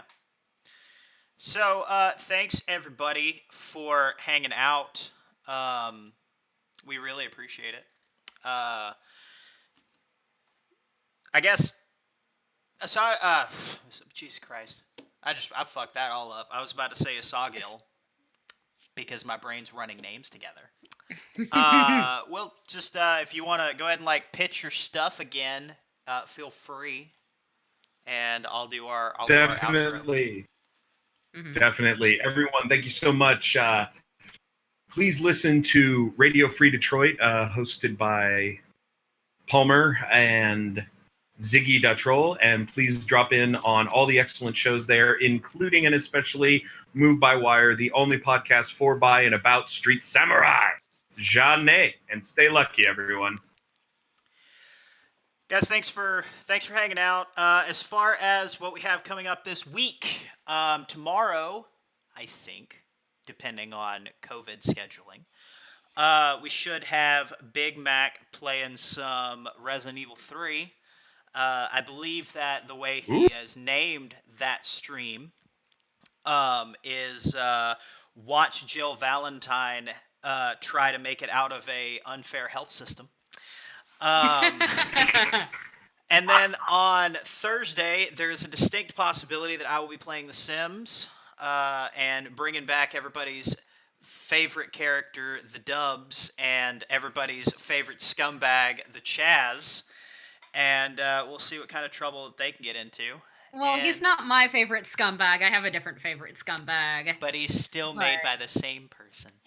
Oh, I was referring to my own scumbag who I play. That's fair. That's actually. But fair. I guess Cowleg is my second favorite scumbag. All right, I'll take it. At least I'm in the top. That is a very high honor.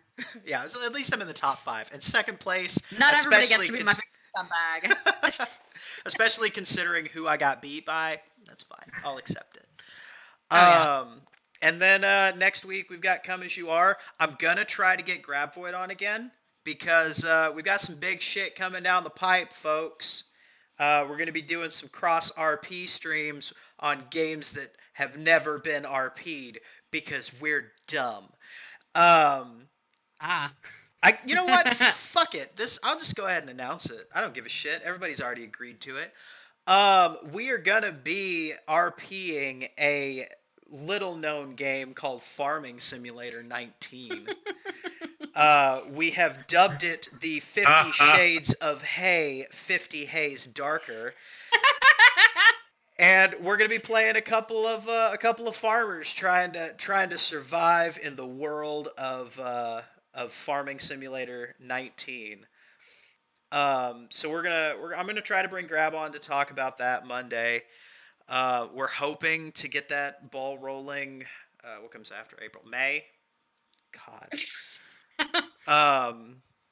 Look, man, I Great get job. maybe like 3 hours of sleep a night now because my brain is like, you're a night owl. You have to stay Oh, well, up. now I feel bad for laughing at you.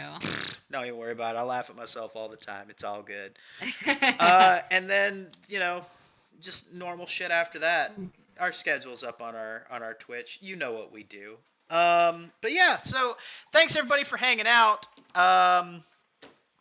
You're loved, you're appreciated, and you're important.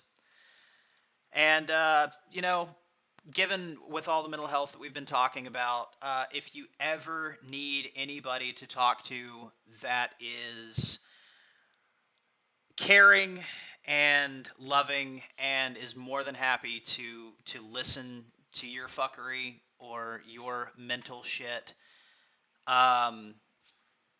I am Lone Wolf 902 on Twitter, or you can just hit up Riot House Ent on Twitter. I run that too because I just run everything social media. Just reach out because we're always here with a kind ear and an even kinder heart. Amen. But with that, have a good night, everybody, and we will see you next time.